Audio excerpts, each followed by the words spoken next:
حي على الصلاة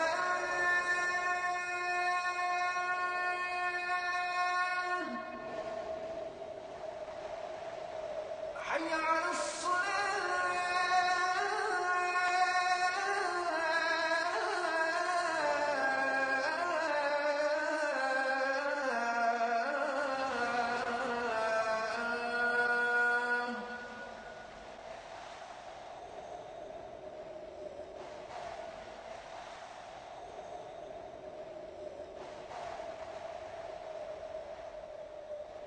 حي على الفلاح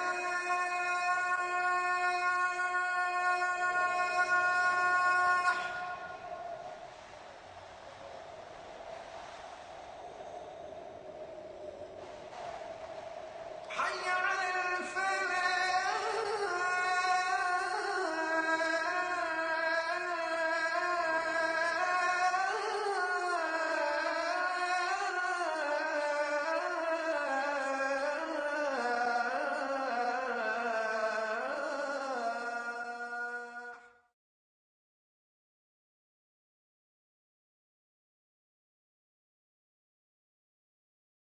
نبينا محمد وعلى آله وأصحابه وأزواجه أجمعين أما بعد فأعوذ بالله من الشيطان الرجيم بسم الله الرحمن الرحيم رب اشرح لي صدري ويسر لي أمري واحلل عقدة من لساني يفقهوا قولي ربي زدني علما أجمعين inshallah.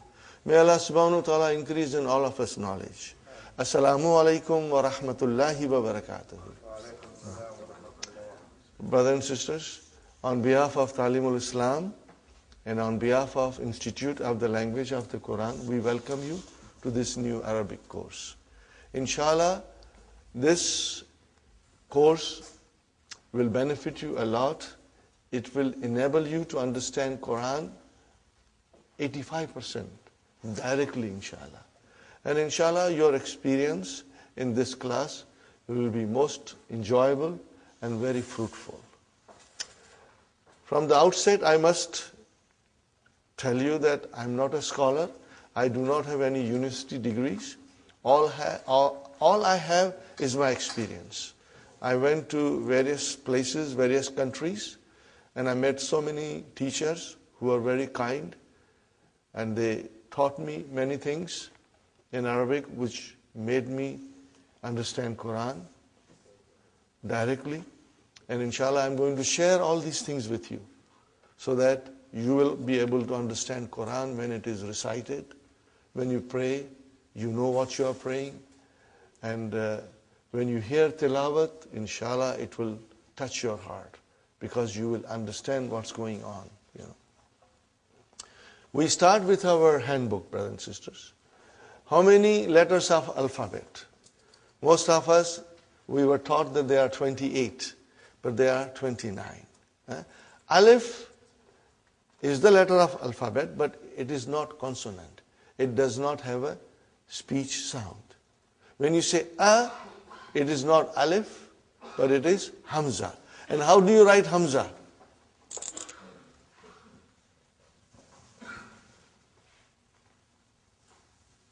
Are you with me? This is hamza, brother. Then what is this alif doing here?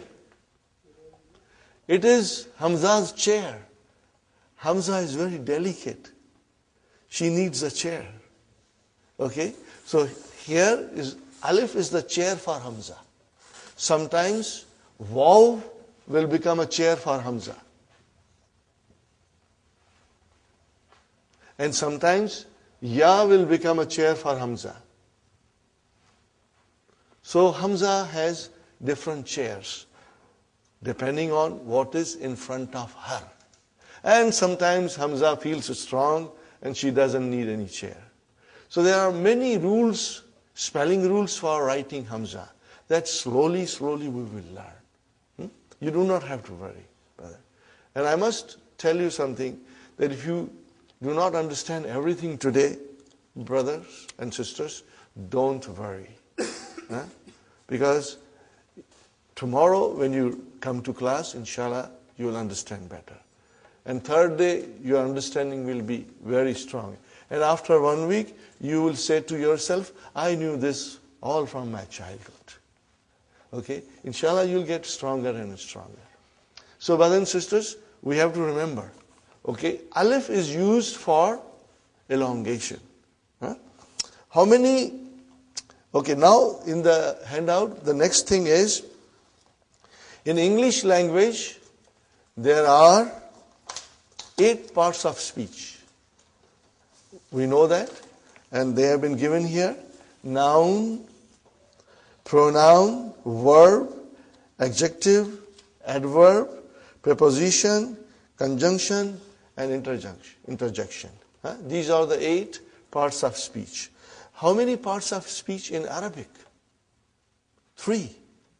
Noun, verb, and particles. Harf. Okay? So, brothers and sisters, how come there are 8 in English and 3 in Arabic?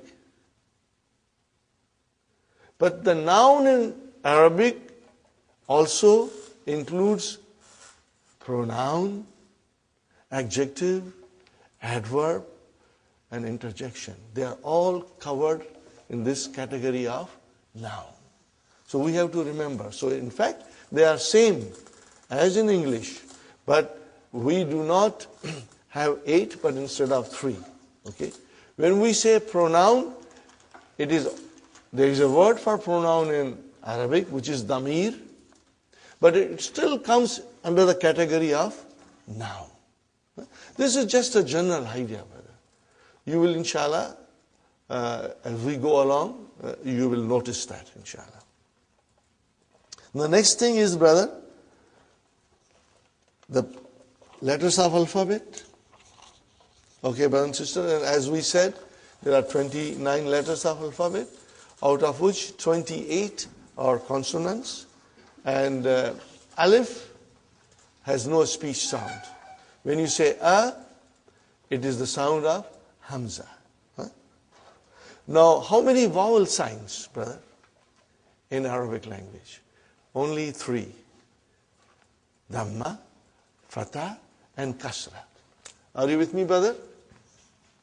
Dhamma, fatha, and kasra. Now remember, these are short vowels. Okay, they are short vowels. So if I say to you, if I write like this, what will you say? Boo, short, boo. If I write like this, what will you say? Ba, short vowel. And if I say this, then it is B, short. Now in order to do elongation, I put here alif. Now you see, the job of alif is to elongate. Now this is ba. And then I put vav here, and it is boo. And if I put ya here, it is B. Are you with me? Now, there are there are 3 vowel signs. Dhamma, Fatha and Kasra only. And there is a 4th thing we must understand, and it is called Sukoon. Are you with me, brothers and sisters? There are many ways of writing Sukoon. Sometimes it is like a tiny circle. Sometimes they write like this. But I prefer tiny circle because it's better when you want to understand properly. Okay. Now, Sukoon is not a vowel sign. Sukoon is not a vowel sign. What is Sukoon then?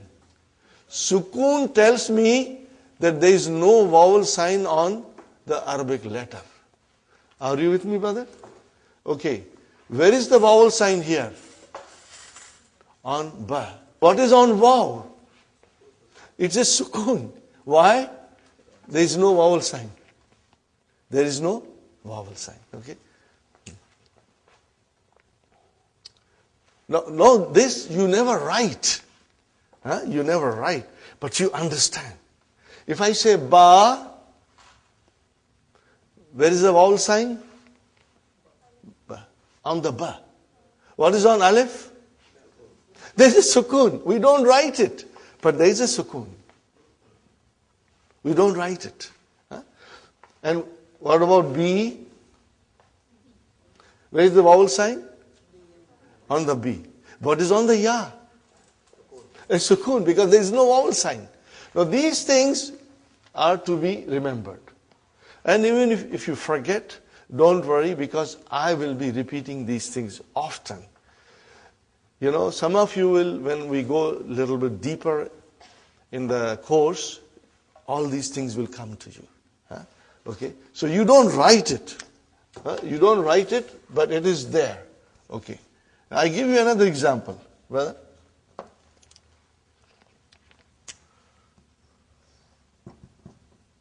What is this, brother? Taba. What is it? Taba. Okay. And what is this? Tuba. Are you with me?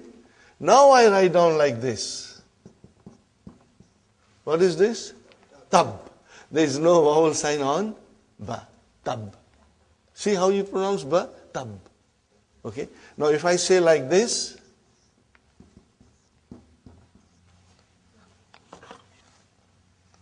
what is now, brothers and sisters? Tub. Tub. Here it was tuba, and here it is tub.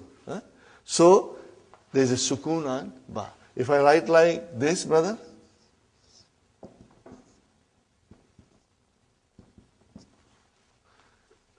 tubta.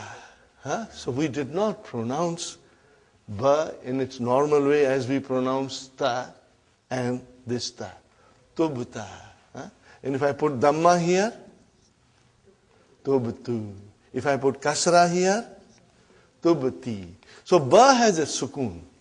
It means it has no vowel sign. It has no vowel sign. Sukoon means there is no vowel sign on the letter. Is it clear, inshallah? Try and remember this, brothers. Okay, now we come to other part of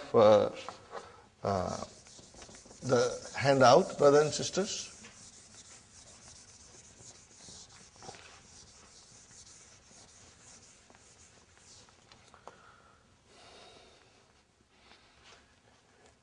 The noun is either definite or indefinite. Sahih, brothers and sisters? Either it is definite or indefinite. What do we do in English when it is indefinite noun? How do we describe it, brother? By using a or an. Are you with me? This, when it comes in front of a noun, makes it indefinite. How do you define it? Make it definite? The. Okay, brother. Now, In order to define an indefinite noun in Arabic, we do not have anything similar to this. But at the end of the noun, we put double vowel sign. Are you with me? We put double vowel sign. If the noun ends with a dhamma, then we put two dhammas. If the noun ends with a fatha, then we'll put two fathas. Huh? If the noun ends with a kasra, we put two kasras. This is called tanween. What is it called? Tanween. Huh? Tanween.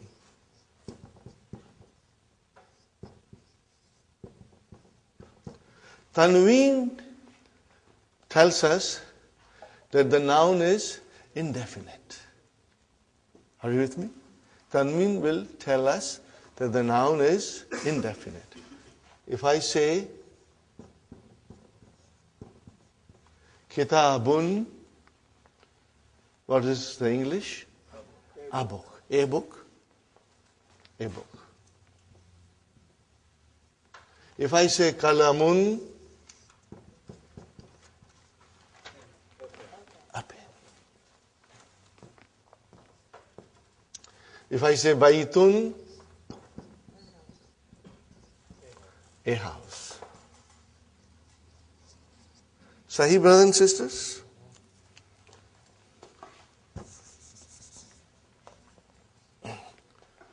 And then, how do I make it definite?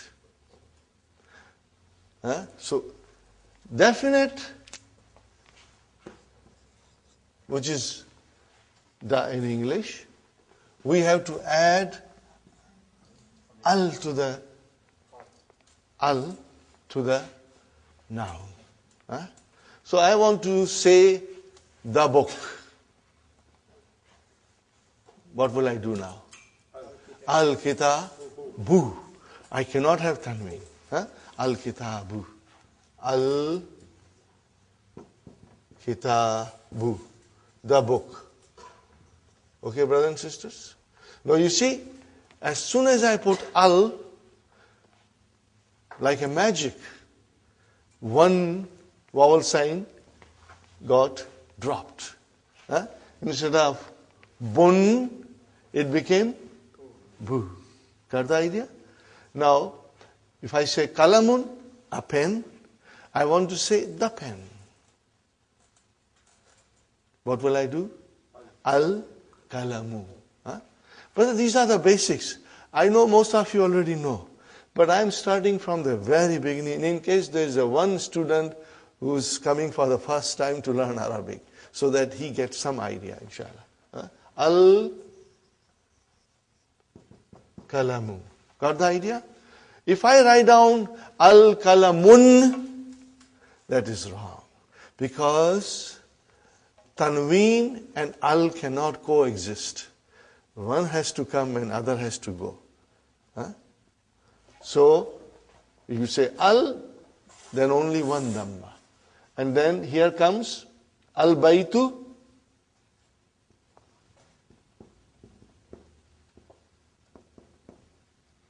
Okay, instead of baitun, it became al-baytu, means the house. And I should write here the pen. Okay. Is it clear, brothers and sisters? Yes. Okay. Now, we come to something which is always sometimes confusing to the students, but I will explain you, and I'll keep on explaining you in every session.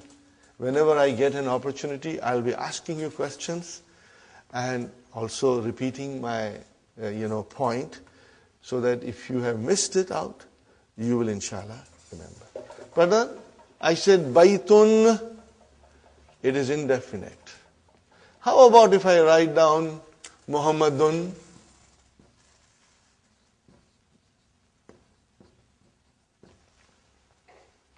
There is a tanween there, which always tells me that the noun is indefinite.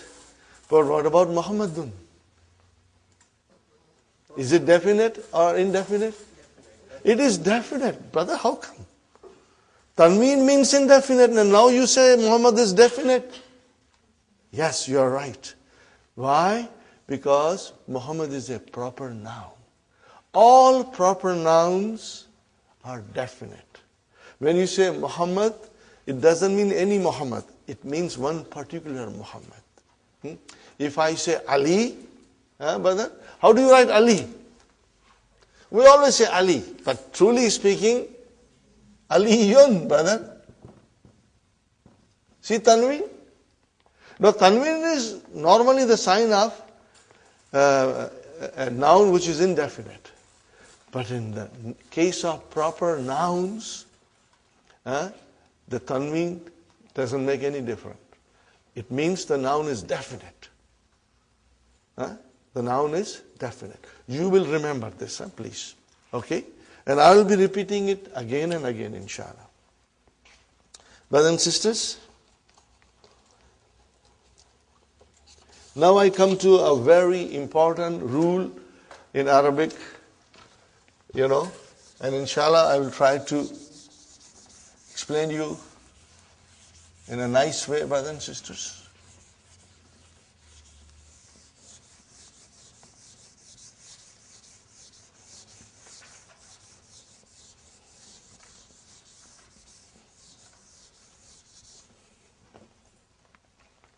The beauty of Dr. Abdurrahim's book, brother and sister, as I said, I admire it and I always mention it, and soon you will also feel the way I feel it, Every lesson is designed in a way to teach us something. In other Arabic books, brother, things are all put together like a khichda, and it is very difficult.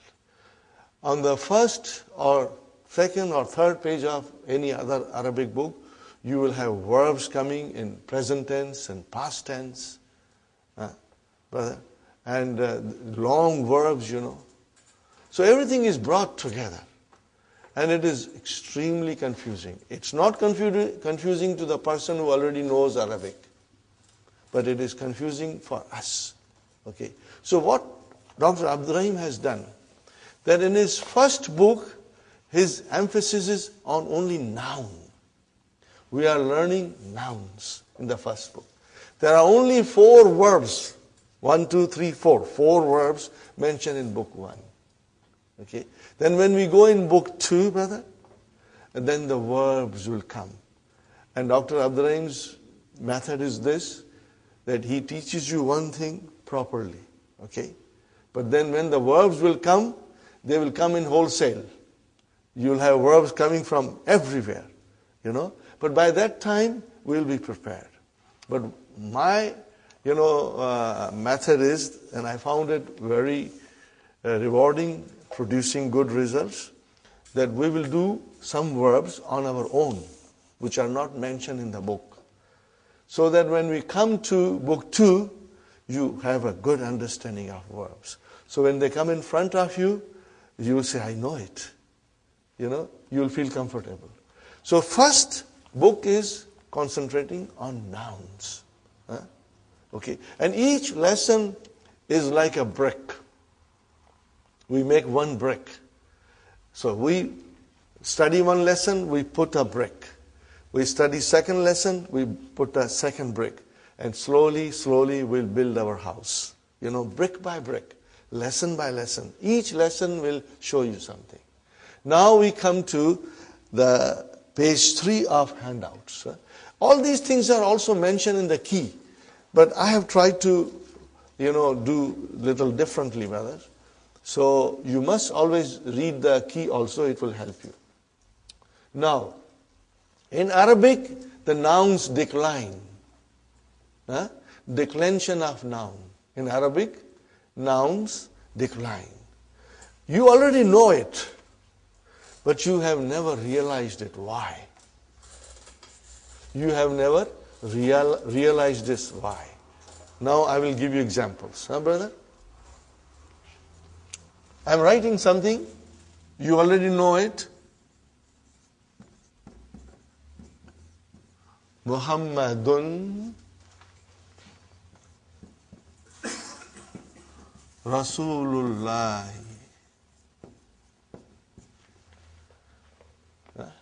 What is the English, brother? Muhammad is the messenger of Allah. Very good, brother. Then I say to you,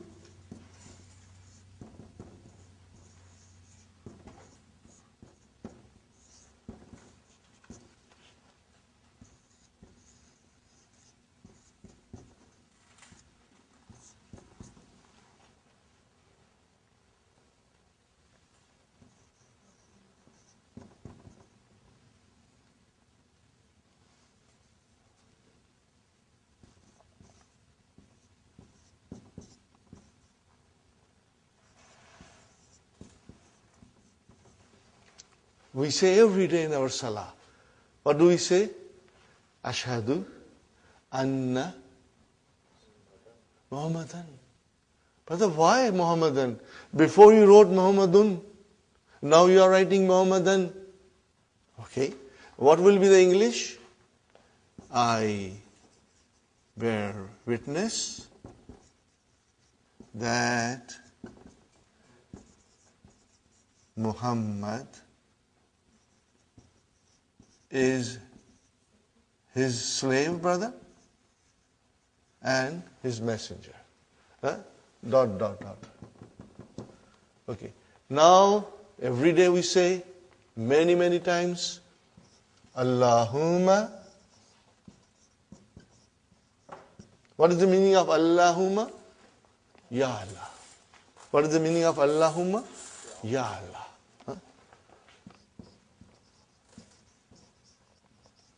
Allahumma salli. We say every day, Allahumma salli ala Muhammadin.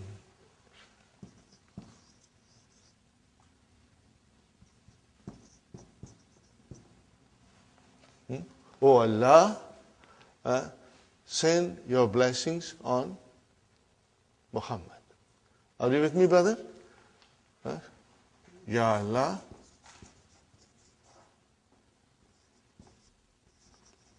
send your blessings on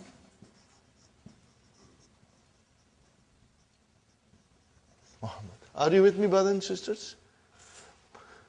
Do you see any change in English where we wrote down Muhammad? We did not change anything in English.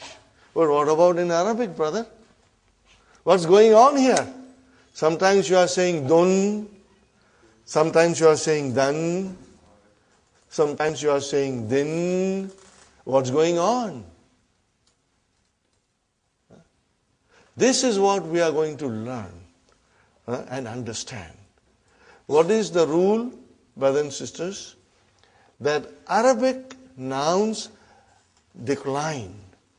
They have 3 different endings. They can end with a tanween dhamma or with one dhamma if there is al there. It can decline to tanween fatah, or if you have al, then it is one fatah, or it can decline to tanween kasra, or with alif and lam, with al, one kasra. Okay, brothers and sisters? So what is this, brother? Only the ending. Dun. What is it? Dun. And what is this? Dan. And what is this? Then. Say it again loudly. Dun. Dan. Then. These are the 3 declensions. Okay? Every Arabic noun will decline. Sometimes you will see it, and sometimes you won't see it, but we are going to learn everything. In the initial stage, we will see the vowel signs in the books, but later on, we may not. I give you one more example, brother. Now I'm going to remove this. And why it happens, brothers and sisters? This is what we are going to learn. And this is what you will be watching in the Quran. You will be looking. When you are reading, you will notice this. You will observe this, brother. And then it will tell us this last vowel sign in the noun will tell you the function of that noun in a sentence. What is that noun doing in a sentence? Is it coming as a subject? Is it coming as a subject of a verb? Is it coming as an object? Is it coming after a preposition? It will tell you. In its natural course, in its natural form, all the nouns are always end with a Dhamma. All the time. They change when something happens in the sentence. When they perform a different function in the sentence, then they change, brother. Give you one more example. You know all these things, but you never knew why. And this course is going to teach you, brothers and sisters. Okay. I will write down here.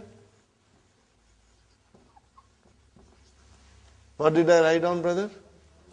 Allahu. Is it definite or indefinite? It is definite because Al is there. No tanween. Because Al is there, no tanween. What do you see at the end? Dhamma. Dhamma you see, okay? Allahu Gafurun Rahimun. Sahi? Okay? See, Gafurun, indefinite. Rahimun, okay? Fine. Then I write here,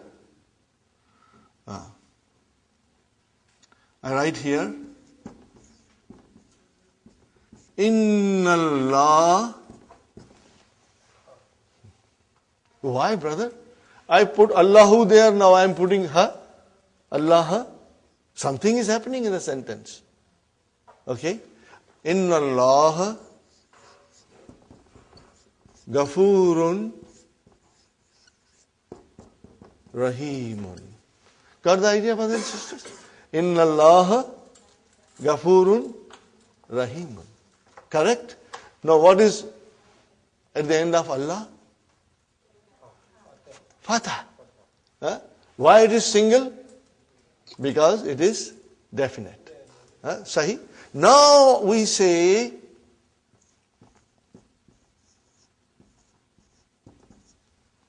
A'udhu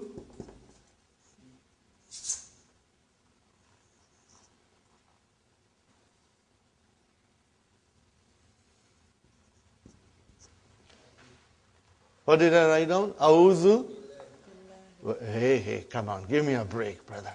What's going on here? Sometimes you are saying Allahu, sometimes you are saying Allah, and now you are saying Allahi. What's going on? But as we know, the nouns decline in Arabic language. And we are going to learn about that. Are you with me? We are going to learn about that. Okay? And let's learn the terminology now. The terms. If the noun, brothers and sisters, look at carefully. If the noun ends with a Dhamma, be it a Tanween or one, it should end with a Dhamma. Be it a Tanween or a single Dhamma. It is called Marfu. What is it called, brother? This you will have to memorize. Marfu. Are you with me, brothers and sisters? If the noun ends with a Dhamma, you will call it Marfu. You will say the noun is Marfu. Okay? What do you call it in English? You will call that it is in nominative case. Brother, if you are comfortable, we will use some English terms, but later on you will be most comfortable with Arabic terms. Marfu is nominative case.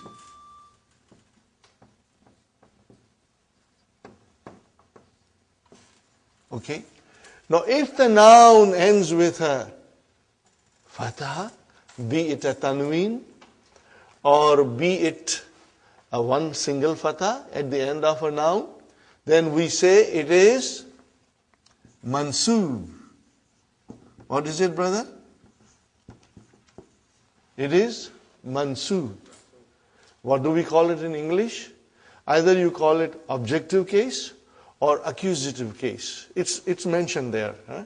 Objective case or accusative case. Are you with me, brothers and sisters? Huh? But we will memorize these terms that I'm writing. Now if the noun ends with a kasra, be it a tanween or one, we will say the noun is majroor. Not majboor, majroor. Okay? Majroor, majroorun. Are you with me? And in English it is called genitive case. I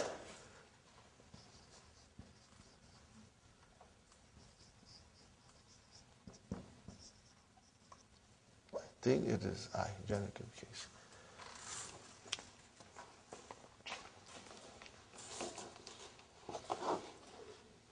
Yes, the genitive case. And accusative case, maybe I should write down accusative case also. Mansoob is accusative case.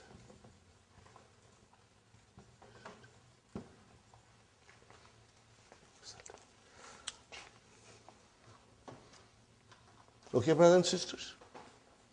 So today, you must memorize marfu, mansoob, and majroor.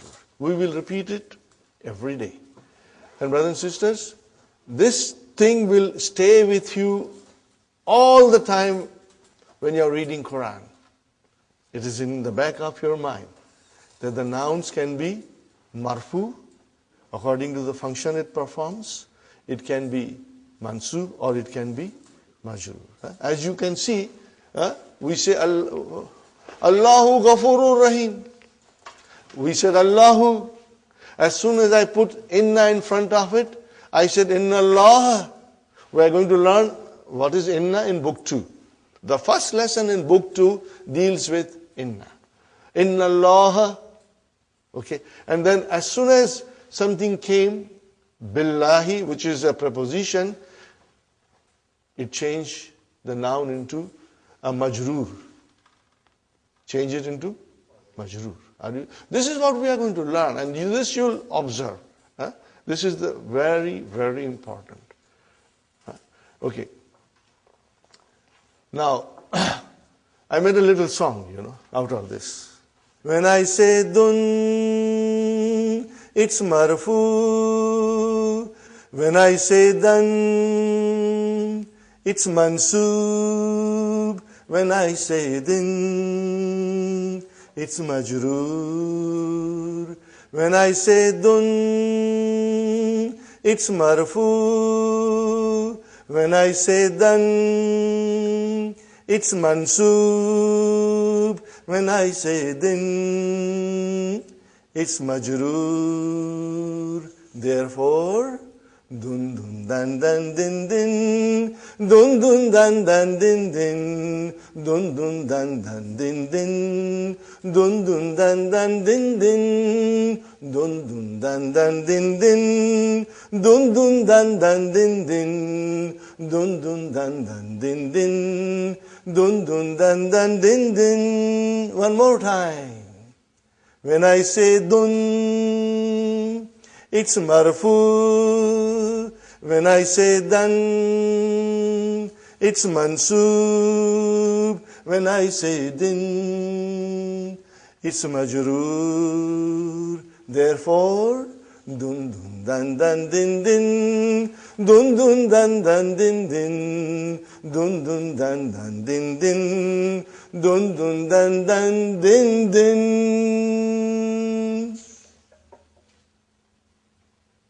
it, brother? Jazakallah. Okay. So we will remember this, huh?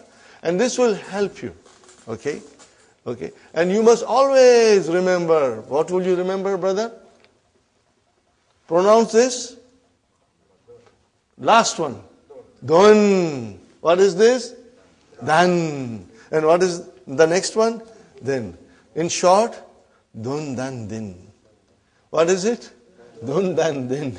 That is the way the nouns decline in Arabic. Dun dan din. Okay? Now I compose another song, but I have to, because I'm not a musician, but sometimes I get that inspiration and I do it, you know. Maybe later on I will, inshallah. To refresh you, again I will do it, inshallah. Are you with me, brothers and sisters? So 3 pages from the handout. Huh? Now we go to the main book. Brother, we go to the main book. Ad-Darsu Awwal. Okay? Hadha. What is, sister, the blue book? Yeah? Blue book, lesson 1. What is the title? What is the title? Hadha. We are learning Hadha. What is Hadha, brother? Most of you know the meaning. What is it? This. Huh? Hadha means this. Okay, but write down near there in your book. Huh? Just write down, brother. What is Hadha? It is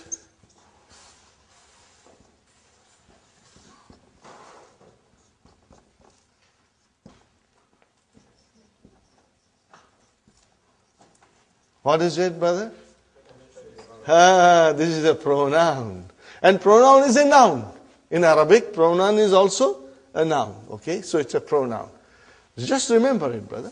And if you forget, Sister Fatima, if you forget, it's normal. You should not be too concerned. Because we will be repeating it so many times in the class that it's going to come out of your both ears. Okay? So it is demonstrative noun. What do you call it in Arabic? Ismu ishara. Huh? Those who are familiar with Urdu, they will find the course very easy. Huh? Huh? Brother? Ismul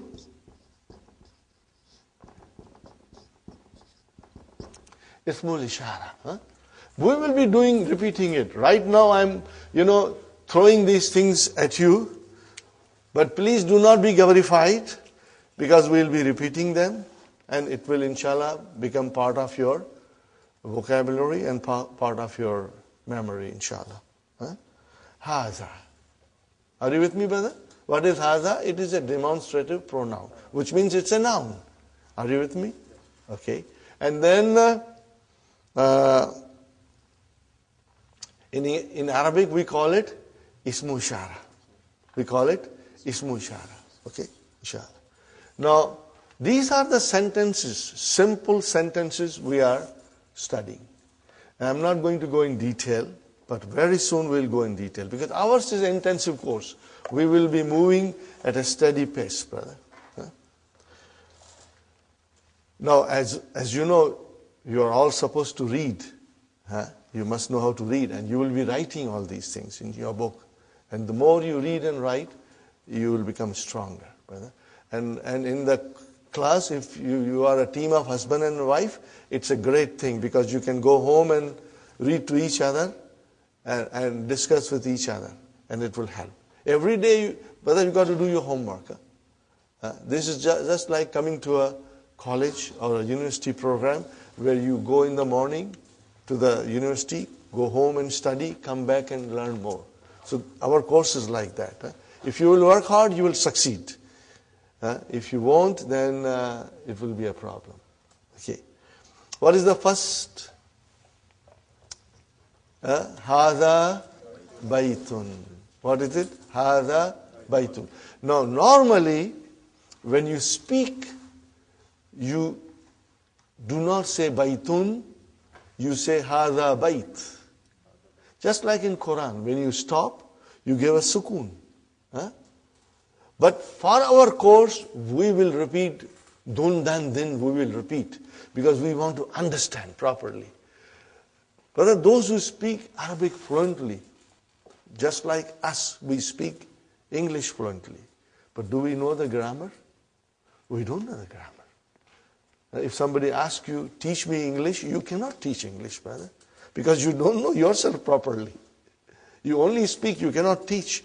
Same way, the people who speak Arabic, when they say Hada Bait, or when they say Muhammad Talib, or Raitu Muhammad, or Marartu bi Muhammad, they are not very sure about the endings. Because that's the way you stop it. You don't put the, pronounce the last. But here in our class, we will pronounce everything. So that we get a good idea of what's going on in the sentence. So you will always be reading Hada Baitun. Hada Baitun. Now tell me, brother and sister, what is the translation? This is a house. Indefinite. Indefinite. This is a house. Okay. Now, I think you have understood this, so I am going to erase it. Brother? Haza. See, it is pronounced like Haza. But this alif is not written. It is explained in the key also. So it is Haza. Okay. Haza means this. And Baitun means a house. Are you with me, brothers and sisters? No, but you said in English that this is a house. Okay. I see this here, Haza. I see a house here, Baitun. But I don't see anything similar to is in Arabic. Are you with me when I explain? Brother Muhammad? You say this, which is equal to Hada. And you say a house, Baitun. What about is? So what is? Okay. We go to English grammar. Is, are, and am, these are linking verbs. In English, we call it copula. Copula verbs. Brothers and sisters? They are intransitive verbs, but I will not go in detail in intransitive. But they are called copula verbs. It means they are linking verbs.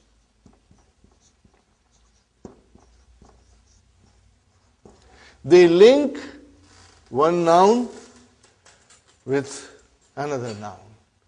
Okay? Or it links the subject with the other noun. Okay? They are called linking word in English. They do not exist in Arabic language. They are not there. There is no need. Okay? When you say Hadha kalamun, we only said two words.